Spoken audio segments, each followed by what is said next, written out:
Well, thanks for coming. It's good to see everybody, and we're just doing a little tour through the state, and we started yesterday in Sydney, Ohio, and then went from Sydney to Findlay, which is on the western side, and then Findlay up to Avon, which is right on the lake, Avon to Youngstown this morning, down here, and then we're going to end up in Powell, which is central Ohio, and then head back home to Cincinnati. So, a busy day, but I appreciate you guys making some time for me. Good windshield time today, huh? Yeah, a lot of windshield time, which is good. A lot of what you do in a political campaign is obviously meet with people and talk to people and give speeches and all that stuff, but a lot of it is just you spend a ton of time on the phone. Yeah. I mean, you probably know this. Yes. So it's actually good to have a little time in the car and get to catch up on things. But I don't need to give you the spiel. I guess the basic argument I made. I mean, I appreciate what you said, Mayor, earlier, but I won't repeat it because I know the cameras are on now. But not that it was inappropriate, but it was meant for just the two of us. But I do think that we have to start sending people to Washington that are actually of the communities that we hope to serve. Right? My hometown, Middletown, was devastated by 30 years of bipartisan, unfortunately, very bad decisions that shipped a lot of jobs overseas and started to destroy communities like mine. Obviously, the Appalachian part of the state knows more of that than anybody else, but it's not just not just this part of the state. I mean, even Findlay, even Sydney, right? Toledo, Ohio. It's like the whole story in some ways of Ohio is that we used to have this very, very powerful engine of prosperity in this state, and we've slowly lost it. And I think our people have gotten worse off in the process, but we've also become less self-sufficient, less independent, both as individuals but also as a country. And I always talk first about manufacturing and jobs because it's just crazy to me. I went to the pharmacy about a week ago because my kid had an ear infection. Okay, and I don't know how much you guys know about the pharmaceuticals that we consume in this country. 95% of them aren't even made here. Okay, like, do we trust the communist Chinese to put healthy antibiotics into our kids? I gotta be honest with you, I don't. Right? So a lot of times, drugs that were made in this country, consumed by our children, are actually invented in this country, consumed by our children, are actually made elsewhere. That was a decision our leaders made. And people always ask me, why do you do this, right? And the reason I'm doing it is because I want my kids to grow up in a good country, and I worry it's becoming a bit of a disaster. And that's the pessimistic view. I guess the optimistic view is I do think people are woken up a little bit, right? People are very aware of what's going on in the country in a way that they weren't, I think, even 5-10 years ago. And certainly me, I don't know if you guys have seen the negative attack ads against me where I was critical of Donald Trump, 5 or 6 years ago. People always ask, well, why'd you like Trump so much? You didn't like him in the beginning. And it's like, well, a couple things. One, I thought he delivered on a lot of key promises. I thought he was a good president.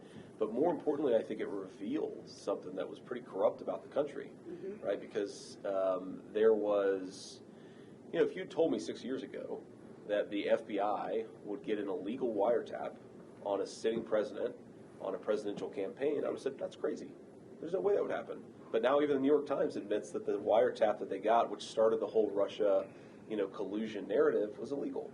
Or if you told me 6 years ago that there would be people being held in a D.C. jail for a year without any trial, right? And I talk about this all the time, and sometimes Democrats will say, well, some of these people beat up cops. Well, first of all, not everybody there beat up a cop because a lot of them aren't even charged with a violent offense. And second of all, if you beat up a cop, you should go to prison, but after a trial, right? Exactly. In this country, you get a free and fair trial. That's a basic constitutional right. And it's just weird that all of these basic American liberties seem to be going by the wayside, and we got to do something about it.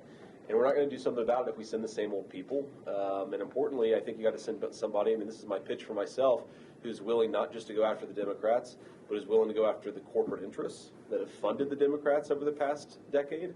If you look at Wall Street money, at big corporate money, at big tech money, it's all gone into the Democrats, not into our own party. That's a big change from even 30 or 40 years ago. But you've also got to go after the weak Republicans. And I hate to say it, but the leadership of our party very often is pretty broken. Spineless. Absolutely spineless. It's like somebody, I get asked a lot, what are your views on bipartisanship? I'm just getting something done, right? Not enough gets done in Washington. And I always point people to one of my favorite quotes about American politics is, we have an evil party in Washington called the Democrats, and we have a stupid party in Washington called the Republicans, and sometimes they get together and do something that's both stupid and evil and call it bipartisanship. And I think about NAFTA, for example. Right, NAFTA, I think one of the things that decimated communities like the one that we're certainly sitting in really was a bipartisan thing, right? It was Bill Clinton's idea, but it was really supported by a lot of congressional Republicans.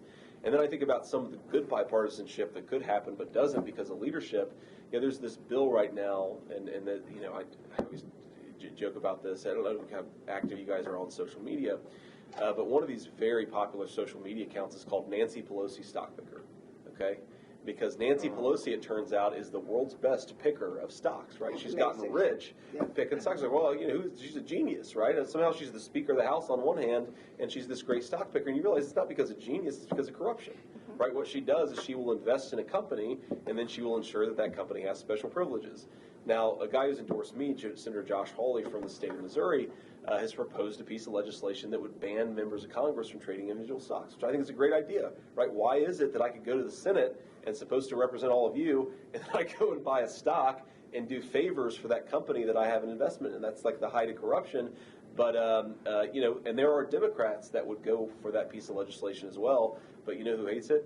The Pelosi's of the world, even the Republican leaders don't want that piece of legislation to happen. So I think that there are bipartisan things that you can do, but you've got to cut through the leadership in both parties because they're a disaster right now. So anyway, I'll shut up there. I didn't mean to get on my soapbox, and I kind of did. But I will. I mean, I'm very curious. Obviously, an important part of our state for Republicans, especially. What's your guys' impression on the race? I mean, I'd love to just hear what you guys think I should be doing and how things are going. Sir? Many people around here don't get too involved until we get a bit closer to the primary. I think that's true all over the place too. I mean, I'm kind of approaching this from a narrower perspective. Yeah. Growing up in the 60s, close to 3 out of 4 of our congressional elected people were veterans. Yeah. Today, that number is just minuscule. Sure. With your background as a veteran, how do you think that will impact your choice of what committees you intend to get on? Yeah, it's a great question, and I'm one of the few enlisted guys I know that are running for higher office in the country. I enlisted in the Marine Corps from 03 to 07, so obviously influences a lot of how I think about things. I mean, in particular, so we grew up very working class family, not a whole lot of extra money. My mamaw is the woman who's raised me. She actually died when I was in the Marine Corps. She died in 2005, so right in the middle of my enlistment. And I remember when I got back and I started college at Ohio State, that the health care that I had access to was the VA. Right, that was where I went to the doctor, was the VA. And on the one hand, a lot of great people that work at the VA, but on the other hand, a really bureaucratic system where if you really need to go see a doctor, I mean, I'm sure you've experienced this, sir, maybe yourself, but with friends or people in your world, you can spend 3 hours on the phone just trying to get an appointment with somebody, right? Or you need an appointment, and the first appointment that's available is 6 weeks later, right? And I do think that, we were just in Youngstown where the Trump administration actually built a pretty substantial veterans facility there for health care, and that's one of the things that I think we need to do a little bit more of. But I also think that, there's no bureaucracy in the world that can function if you can't fire the bad apples, right? Say 90% of the people working at the VA are honest, hardworking people who care about their job, but then the 10% of the people that they are working with aren't doing their job. I mean, we've all worked with people like that, right? It holds everything up. Yeah. It lets things fall through the crack. The difference is you can't get rid of those people in the VA because they're bureaucrats. The FBI. Yeah, kind of like the FBI. That's right. I mean, it's crazy, but you need an act of Congress sometimes to fire some of these bureaucrats who aren't doing their job. And that's crazy. They're supposed to be doing the people's business. And especially with our veterans, I think it's just shameless to let those people prevent our veterans from getting access to health care. It's one of the promises. It goes back to Abraham Lincoln, right? We're going to take care of the widow, the orphan, and the veteran, right? That's the idea. Who shall have borne the battle. That's right. That's exactly right. We just don't do nearly a good enough job. And I think, unfortunately, way too many Democrats are more interested in protecting the bureaucrats' jobs than they are in ensuring that these these agencies actually work. And there's all this stuff, right? I mean, Republicans, we believe in limited government, right? And certainly I believe that our government has gotten too big. It does things that it shouldn't do. But the things that it does do, I want them to actually do it well, right? Whether at the state or local level, it's like, my Lord, fix the potholes. If you're the FBI, investigate the drug cartels. Don't investigate, law-abiding citizens. If you're the Bureau of Alcohol, Tobacco, and Firearms, right? I saw this story the other day that they're collecting a database of lawful Americans who have purchased firearms in the past year, okay? Don't do that. Focus on the criminals.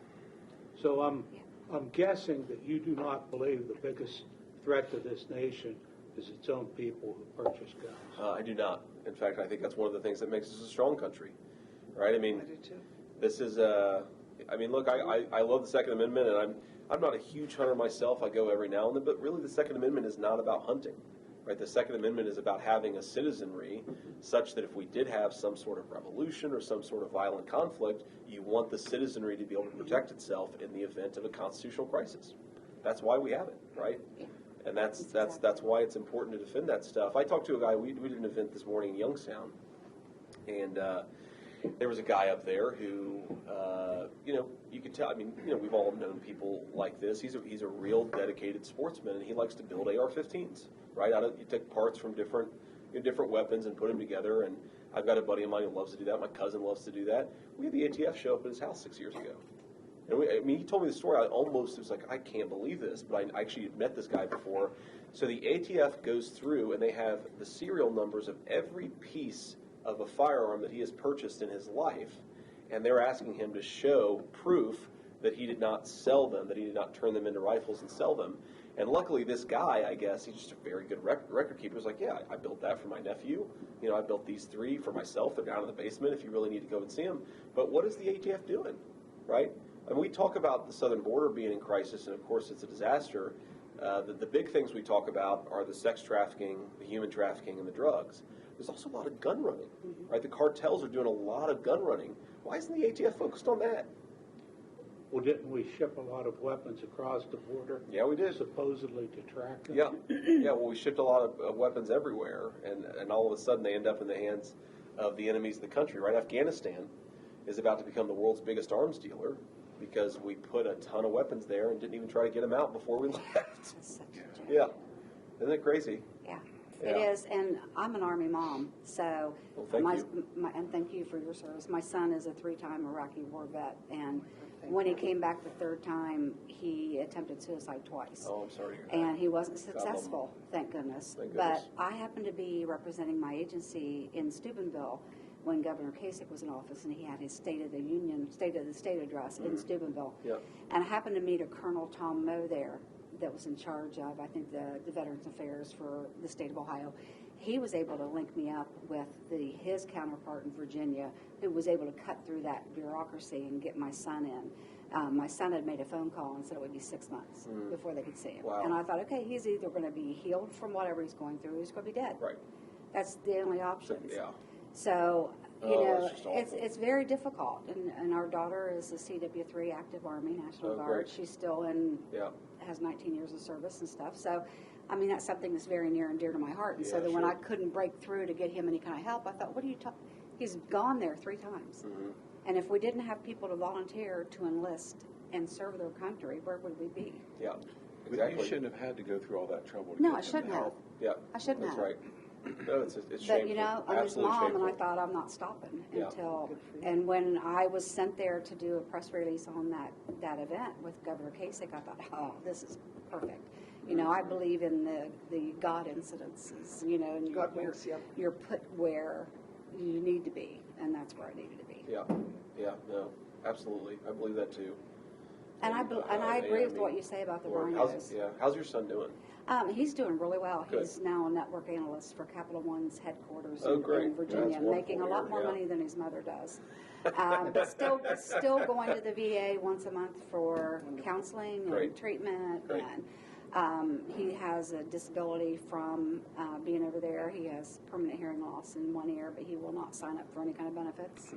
He says, you know, I didn't lose any legs.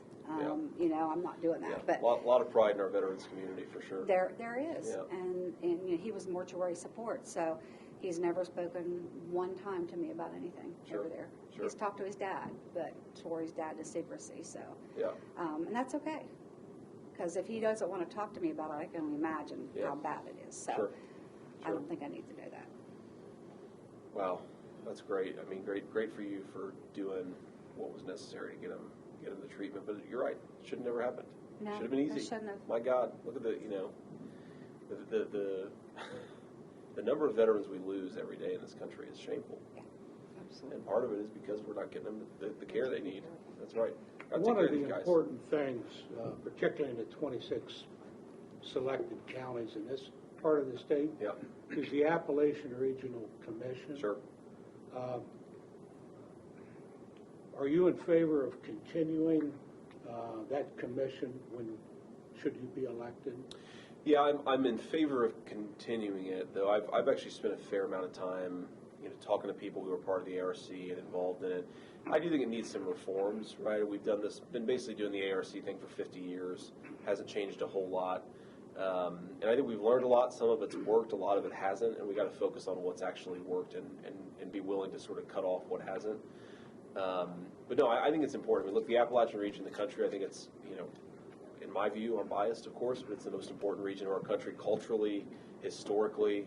I got a good buddy of mine who's a political scientist in Texas, and he said basically American history is a big fight between the Yankees and the Southerners, and whoever the Appalachians team up with, that's who ends up winning.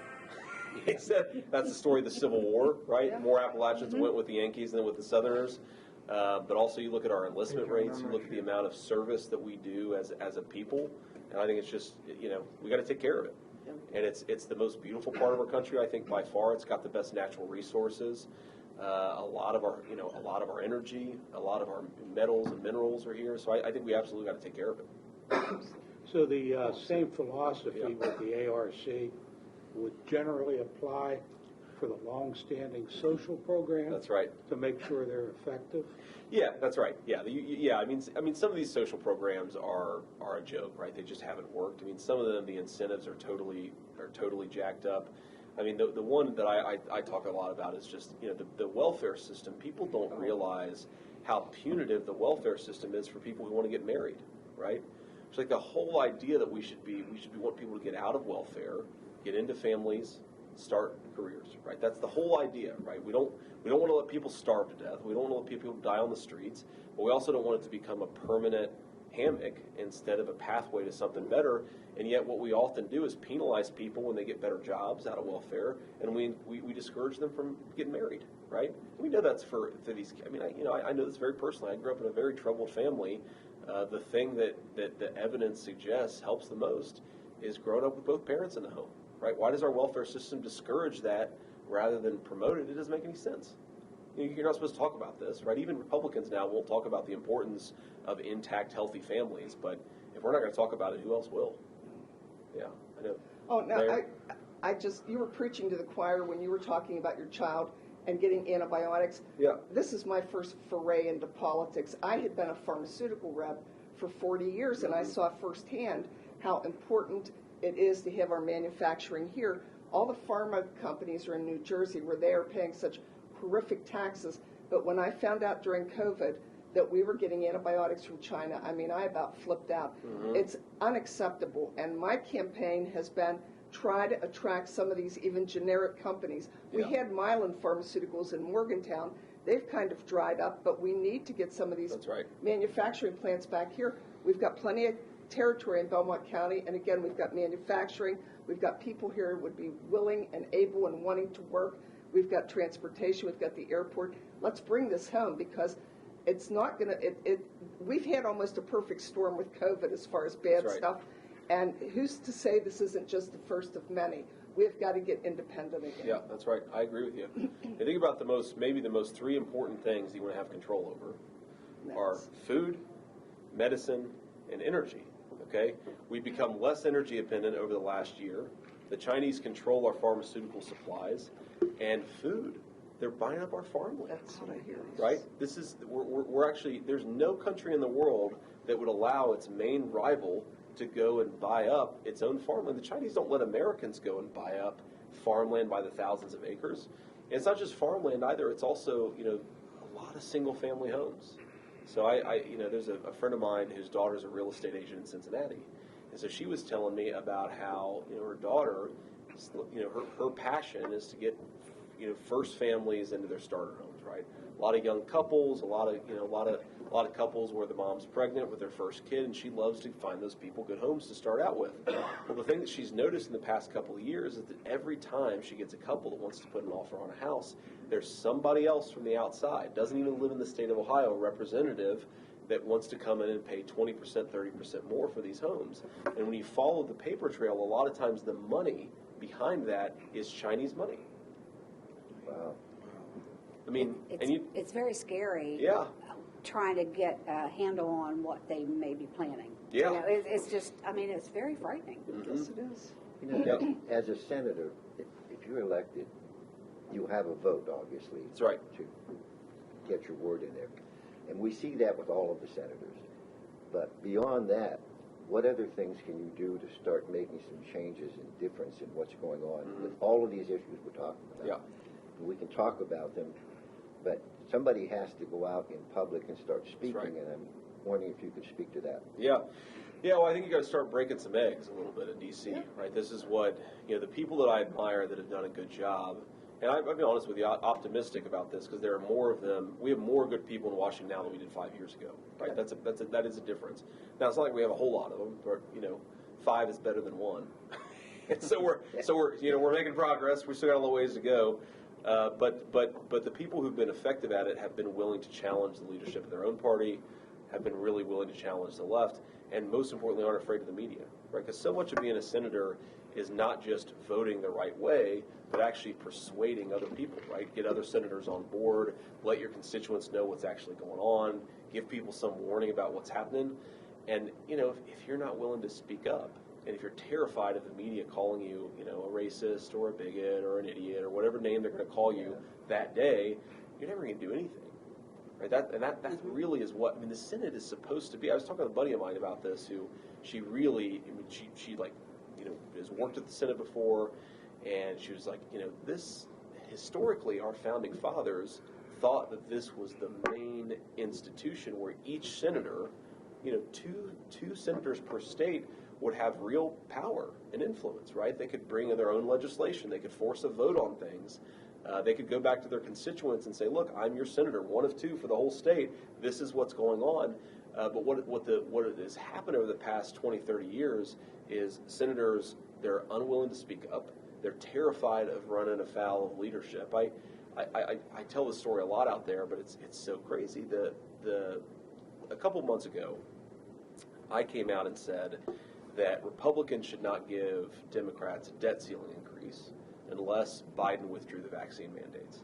Okay, one, I think it's an unconstitutional infringement of our liberties, right? You can't have the government forcing people what medical decisions to make. But two, we got a trucker problem, right? You're going to fire 40% of our truckers in the midst of a huge inflation crisis. Like, where are people to get their groceries from when the truckers have all been fired because of these vaccine mandates? So anyway, I proposed this, and we had a few senators in Washington who picked up on it, who actually, did the right thing and tried to say to the Democrats, we're not going to roll over on this until you shut down these vaccine mandates. Well, I had a guy who called me, a senator who was thinking about joining them.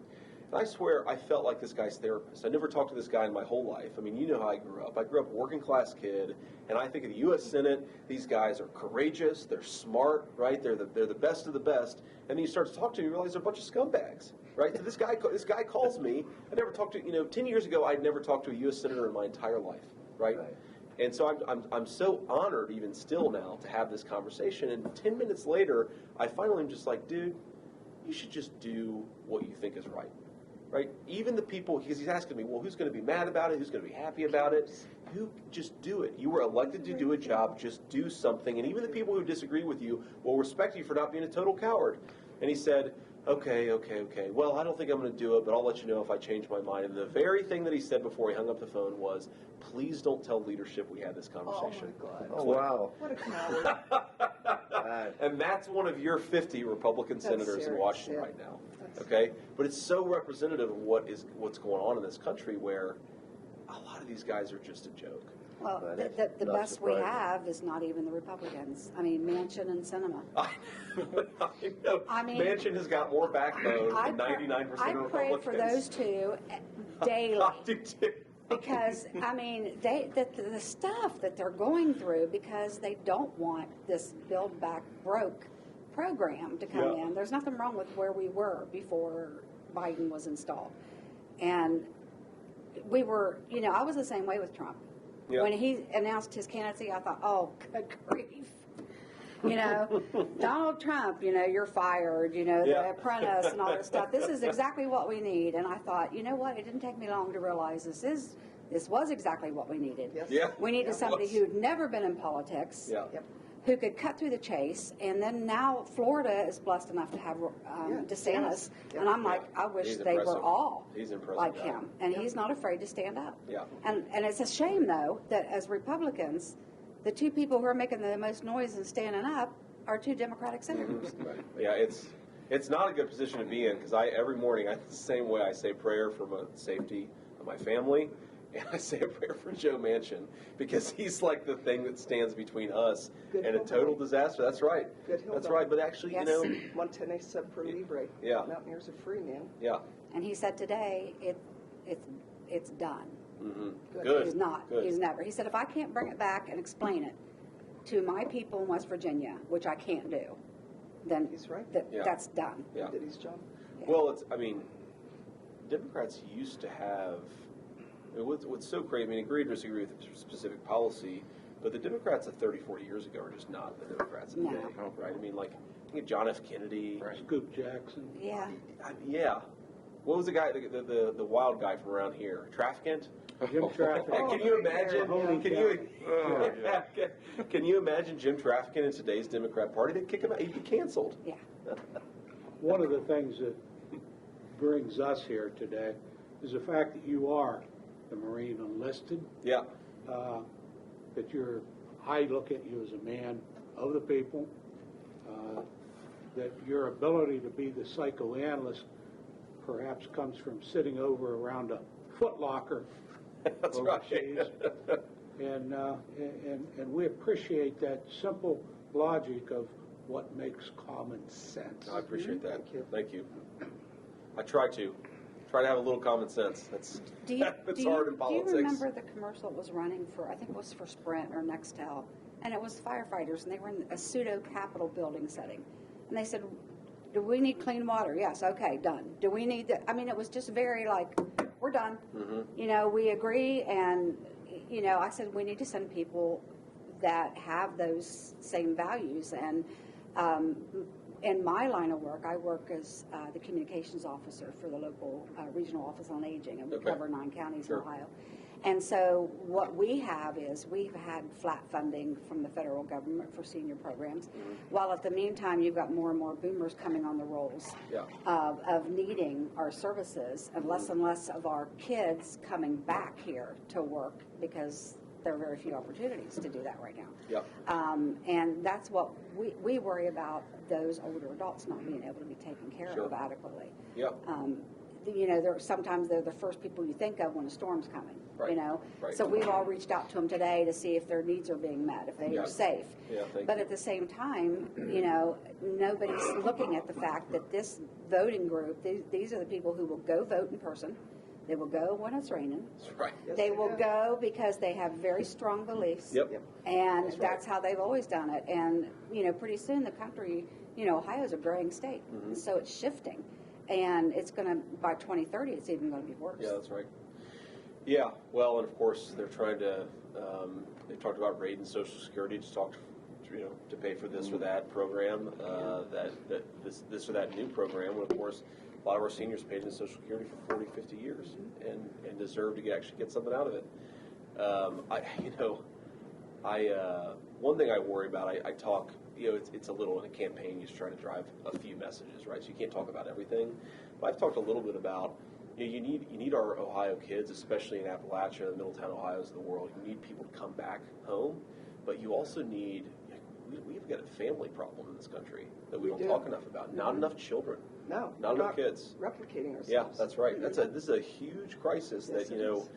we're in a good place, compared to Japan, but in Japan right now, a lot of the countries that have seen this happen where they don't have enough children, you've got major crises because you don't have enough young people to take care of the old people. I read an article in a pet magazine, and the reason dogs and cats are so popular right now is because young couples can't afford to have children, so they substitute. And that's sad. That's right. But our government does everything in its power to screw over the middle class that they can't afford their children. Yeah, driving up costs through the roof. The last year, inflation has been way ahead of wages. Now you've got the Chinese buying up single-family homes, and now we don't have enough children, right? And it's aside from the economic stuff and the fact that Social Security, all this stuff, it becomes a problem when you don't have enough people coming online. It's just, do we really want to grow up in a country where there aren't kids laughing in our homes and in our streets? I mean, I saw this the other day that Washington, D.C., has the lowest number of children of any city in the entire country, right? Well, maybe that's why it's so crazy, right? Of course, we keep aborting many of them. Exactly. That's a very good point, sir. It could be an explanation. Very good point. You're right. Why are they so nuts? Yeah. I don't know. Yeah, because we've turned families and children into inconveniences to be discarded. And what do we get? A bunch of career politicians who are very ambitious in politics, but aren't actually, I think, doing things that are going to make themselves or the people around them happy. That's the secret, right? When you have a government run by miserable people, eventually they're going to make everybody else miserable too. Yeah. I'm dead serious. Would you like to see the Supreme Court take up the case on the abortion? The Roe v. Wade, I would love that. Yeah, I mean, I think, I think back, I wrote this op-ed, I wrote an autobiography that our English teacher made us write when I was 14 years old. And you had to pick one political issue you cared about, and the political issue I wrote about was abortion, right? And I think it's, obviously just a very sad circumstance. You have so many young women who are basically told, you got to get rid of this thing, right? When it's not a thing, right? It's a baby. And so I would love to see the Supreme Court pick it up, because I think it wouldn't just protect people legally, which is important, but it would maybe change the mindset in our country a little bit to where, even when, I just think about the way that people talk about children, even in my friend circle, right, is like, well, you got to have everything perfectly in order, right? You got to have everything ready. You've got to have all this stuff. You've got to, do this and that. It's like, no, right? Babies are good. We want people to have more babies. You're never ready. Yeah, Exactly. And that's the one regret. My wife and I, we got 3 kids. We just had our first baby girl a month ago. Right, 6 days before Christmas. Thank you. Oh, you're gone. She's already got me. No, she's already got me. She's already got me. But the one thing, our lives are great. I never could complain about anything. We've been incredibly blessed. Our kids are healthy. But the one thing we say is we wish we'd had kids earlier. What do you think the ramifications will be if the Supreme Court overturns Roe versus Wade? Well, it's going to be interesting politically. That's going to be a battle. Yeah, because, then, of course, it kicks the battle to the states, right? So every state is going to have a big fight over which abortions are legal and which are illegal. And I think in Ohio, fortunately, we're going to go in a more pro-life direction than, say, California, of course. Yeah. But then I think politically it'll be interesting because you're going to have a lot of social conservatives who have been frustrated with their own party, who are going to be fired up. It's like, finally, right? We've been working, I don't know if you've ever gone to a March for Life or any of these pro-life events or talked to people. Some people have been in the pro-life movement literally since 1973. They've been every March for Life for 50 years. And if this actually happens, those people are going to be inspired in a way they haven't been. Now, on the other side, the Democrats might get inspired too, because there are some real pro-abortion radicals on the left, and you could see them get crazy too. We're 2 months away from primary. People are going to start listening with bigger ears. That's right. When you leave St. Clairsville today, talking to the media, what is the message? Because they can't cover a dozen things. That's right. What's your focus of the message today? Yeah, I think the message is we actually need to send people to Washington who come from the communities that we want to represent and are willing to fight back against the career politicians in both the Democratic and the Republican Party, right? And the corporate interests that drive them, right? That's all it is, right? You're going to have every single issue we care about: inflation, immigration, trade, manufacturing, abortion. All of those things are never going to go in the way that we need them to go unless you have Republicans who are willing to go and fight against the spineless leadership in their own party and against the Democrats who I think are destroying the country. That's basically it. Yeah. Good message. That is. My dad graduated from Annapolis in '53, and my whole life it was been about you have character, integrity, and you do the right thing. That's right. And again, this is my first foray into politics. I have no political ambition, so if I say the wrong thing, but I do it courageously, I'd be way happier not having a political future and think I did the right thing. That's absolutely right. Yeah. Yeah. You got some people who are willing to lose. Yeah, like 5 Right. minutes. Oh, yeah, sure. Yeah. Unless you're willing to lose, then you're going to, somebody said this to me actually yesterday, and it's a little corny, but I've been thinking about it a lot. She's like, you're either motivated by the power of love or you're motivated by the love of power. And if you're just so terrified to lose whatever office you've been elected to, then you're not going to say the right things, you're not going to do the right things, and you're eventually going to get corrupted by it. Well, Got to be willing to lose. last summer when they were ripping down the cities, I went to our police department and I said, I'm not standing behind you or beside you, I'm going to stand in front of you. There we go. And if there is a rock or a brick thrown, I want you to go John Wayne on him. And one of the younger There we policemen go. said, I like that. one of the policemen said, who's John Wayne? Oh, no. Oh, even I know John Wayne. Yeah, so, but I mean, don't be afraid to do the right thing. Do not be afraid to do the right thing. So, Well, I know I got to run here in a bit, but I appreciate that. Yes. What would you all, what should I know? What should I be thinking about? I mean, I'm trying to win this thing. I think I am going to win this thing. The campaign's going great. Polling numbers are good. Media's good. So even when they hate me, that's still good because they're still covering you, right? As Trump, I think, taught us all, it's even bad press sometimes can be turned to your benefit. But what would you all be doing if you were me? Because I'm trying to win this thing. I think if you just continue to drive home the point about the Republicans that have already been sent from the state who've not stood up for us whatsoever, not had any kind of a backbone, and you drive that message home that that's not what you're going to do. Yeah. The last thing from the last administration, the thing that touched me the most was promises made, promises kept. Yeah. that's right. No one has ever listened to the needs of the average person That's right. until last term. Yes, sir. So I'd say with what you're planning to do here and how to get out there more, I'm wondering what you think of being MAGA, more MAGA publicly. Yeah. Well, I've tried to. Maybe I just need to be more direct about it. But I think I'm very much running as an America First candidate. Right? It's time to put our citizens first, and that's what MAGA is all about, right? Make America great again. It was about putting citizens of this country first. Not that we don't like other people, but we got to take care of our people. That's why you have a national government to take care of people who live in this nation. Borders. Yeah, that's right. Get borders. Your own country, right? Don't send people off to fight in Ukraine when your own southern border is a disaster, right? So I think I'm trying to do that, but if you got ideas for how to better do it, I'm all ears. Is there a way to get a hold of you, Mr. Vance? Yeah, so best way is to go to the website, Okay. jdvance.com, and then you can sign up for the email list here. I mean, I've got your contact information. We'll make sure to follow up, so you got my contact. But yeah, we're all around. We appreciate you coming to Belmont County. Yeah, Absolutely. it's good to be in Belmont County, and I think it's important. Man, I mean, look, media interviews are great. Hopefully we've got fair reporters here in the room. I think we do. They are. We do. But national, local, radio, TV, that stuff's important. The TV advertisements, I'm sure you guys seen everybody's TV advertisement at that point, except for ours because we haven't spent money on them yet. It's important to do that stuff, but you actually got to go out and meet people, talk to people, answer questions. I think you're correct on that because there's so many people. Maybe I shouldn't admit this, but I have watched very few news broadcasts since the election, since the day after the election.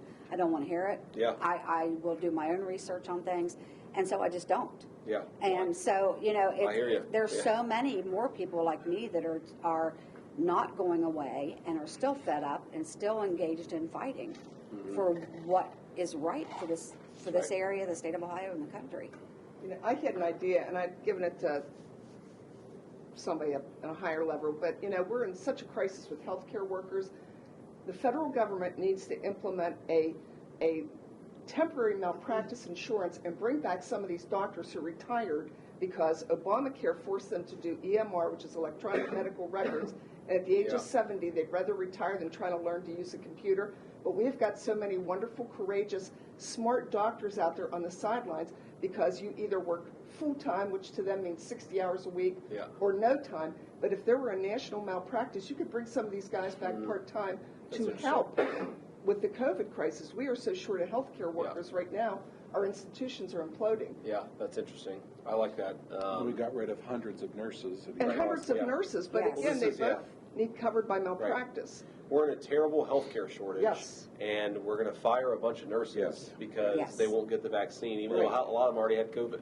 Well, How does that make any sense? It's one of the dumbest things that we've doesn't. done. My daughter works in Belmont County. She's an RN, and where God she bless works, she was told, if you test positive for COVID, you still come to work, as long as you are not symptomatic. If you are asymptomatic, you come to work. And she works in a nursing facility. So that's what administration has told them. And she said if I could do anything else and go back to school, which she may, I would like to be out of nursing. And she's a phenomenal nurse, and she's the kind of person that goes into that because they really feel that calling. Right. And so many of them are leaving. Yeah. If they could give It's them just bad. flexibility to work 20 hours a week because they're so burned out, but give them right. the insurance they need, Yeah. they could go in and say, I'll work 20 hours, I but I like can't do it's this. interesting. And it's something that could happen fast. Okay. You know, and a lot of this, the money coming from the federal government for the coronavirus. I mean, why wasn't something put aside for automatic hazard pay for these first responders? That's right. It's not Yeah. right. Yeah, no, it's so sad that the 180 they pulled, where 18 months ago, the healthcare workers were our heroes. They were the frontline workers. The truckers were our heroes. They were making sure we got goods, and now it's, well, we're going to fire them unless they give a shot. Doesn't make any sense. Anyway, thank you all for having me. Thank you. All right. One of the things that happened as soon as you announced is your opposition decided to paint you as against Trump. Sure. And I know you've addressed that a few times in the past. And wonder if you could just comment on that position. Yeah. Yeah, well, I think it's really straightforward. Not going to hide from the fact that 6 years ago I didn't think Trump was going to turn out to be much, and he proved me wrong. Right? And I think at the end of the day, when the facts change, you ought to change your opinion in this country. He was a great president, but importantly, he also revealed a very deep corruption. Right? There was something that Trump revealed about, from the FBI to our mainstream media, that I don't think I would have seen if he had not been president. So it wasn't just the policy achievements; it's that he revealed some important corruption that we now realize we've got to fight back against. Well, I think that's an important issue because I know a lot of this is MAGA country. Sure. There's no question about it. Yeah. And so when I hear that, I say, I'd like to talk to you, so I appreciate your answer. Of course, yeah, of course, absolutely. No, I mean, look, I think it's so important to be honest with people, right? And one of the things that bothers me about so many politicians with Trump is they say they love Trump, but when it comes to core parts of the agenda, they stab the guy in the back, where they love Trump, then they hate Trump, they love Trump, they hate Right. Trump. It's just simple. I didn't think he was going to be a great president. He was. That's all there is to it. Well, what would you say was his best policy issue that attracted you? Well, I really have to choose two, because I think there are two really transformational things that he did with the country. The first is on trade, manufacturing in China, right? He sort of got us to recognize that you're not a real country unless you make your own stuff, and he started to bring back some of that manufacturing capacity to the country. And the second thing is he actually took the border seriously, right? You don't have a real country if you can't control your own border. I know this area in particular has been hit hard by the fentanyl epidemic. Now we got 400% more of this stuff coming into our communities, killing our kids because we don't have the southern border under control, and we did a year ago. Yeah. One more question. I know you have to run, but Mitch McConnell is not exactly a popular figure, to put it mildly. I'm shocked. So I just wondering, would you support him, vote for him to keep him in a leadership position, or would you say, no, we've had enough, Mitch? Yeah, here's what I said about the leadership thing. I'm going to support an America First person to become the leader of the U.S. Senate. I'm not going to commit to supporting Mitch McConnell. That's sort of where I am on that. Now, who runs? Who's the alternative? I don't know the answer to that question.